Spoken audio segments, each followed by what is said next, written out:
And one of the keynote speakers at Dreamforce is Rachel Botsman. She's explored and studied the topic of trust.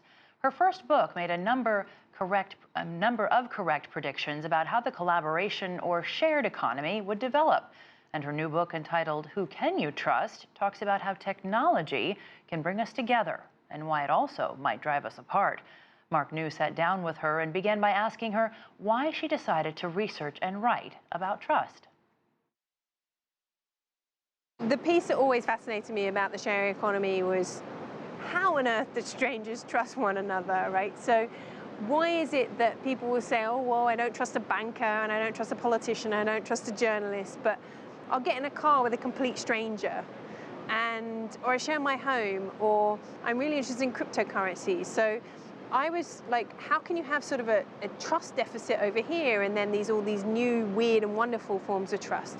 And so I thought, there's something big happening. And what is the key reason that people were willing to trust these things that you normally wouldn't think you would trust? The interesting thing is how, so one of the ways I can decide whether I trust you is what we call signals, trust signals. The fact that you have like a cameraman and you have a pass and you've got a notepad and you've clearly prepared, these are trust signals. And what technology allows us to do is to actually assess those signals in digital environments. So you no longer need to know someone to trust someone. So urban sitters are a really good example, right? Who would have thought finding babysitters, finding someone to look after your kids online would work? But it does, because what happens is parents can recommend other sitters. You can actually see whether that person has a background check, a clean driving license. You can see what other sitters say about that sitter. How willing do we give up our trust because it's cheap? It's not. So price obviously plays a role, but, and I admit this as someone who loves studying trust, convenience, and I mean this no pun intended, convenience trumps trust in many areas of our lives, that we will, and this is the part that really worries me, is how we will give our trust away so easily because we want the benefit. So I was just in Starbucks trying to pick up email, right? And I signed up to their Wi-Fi terms and conditions. I didn't read them, right? Because I needed my email right there. Well, I probably didn't, but convenience trumping trust. I hadn't thought about what information am I giving Starbucks. And the other thing that's interesting is why we forgive companies when they break our trust.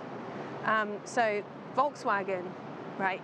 Facebook, I think there's a lag that we don't see immediately, that we do see a lack of trust or an erosion of trust, but it might appear later down the time horizon. Your book also talks about why technology might drive us apart. Yeah, I mean, I think there's two things that worries me. Does technology really democratize trust and redistribute power, or do you end up with new centralized or concentrations of power? So does it just reshuffle it, but it doesn't really empower people? Does technology almost encourage us to give our trust away too easily? Does it sort of enable us to be duped, so we end up making bad trust decisions?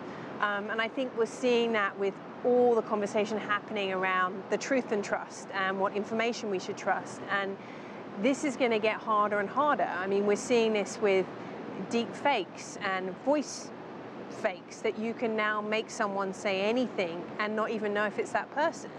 So how we even trust what is evidence is going to become really frightening. Artificial intelligence will require heaps of personal data and data in the future. How do you think AI will affect trust? I think it's interesting because if you say to people like, would you let a company put a camera and a speaker into your home and let them watch and listen what you're doing? Oh, that's an invasion of privacy. How many of you have Alexa or Google Home, right? So the framing and the productization of it, the humanizing of it in a way, has enabled people to take what I call a trust leap.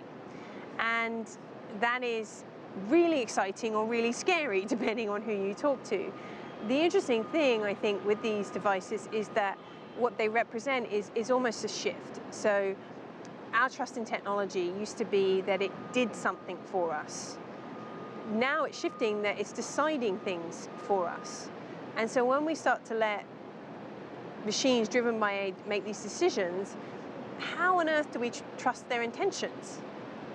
How do we, and how do we teach our kids that? That's the thing that worries me, because I watch my children, how easily they give their trust away. And we all do it, right? We all outsource our trust to algorithms. I was driving home the other day and I put my address in and I was like, this doesn't look like Oxford. I'd driven up to Birmingham. Like, I just followed the GPS. I blindly trusted the algorithm, right? And that's just a simple example of how I think we're going to place more of our faith in algorithms and artificial intelligence. And that can be an amazing thing. But we also need to slow down. We need to think more carefully. And maybe what we actually need right now is less speed and less trust and more care around these new developments, particularly around AI.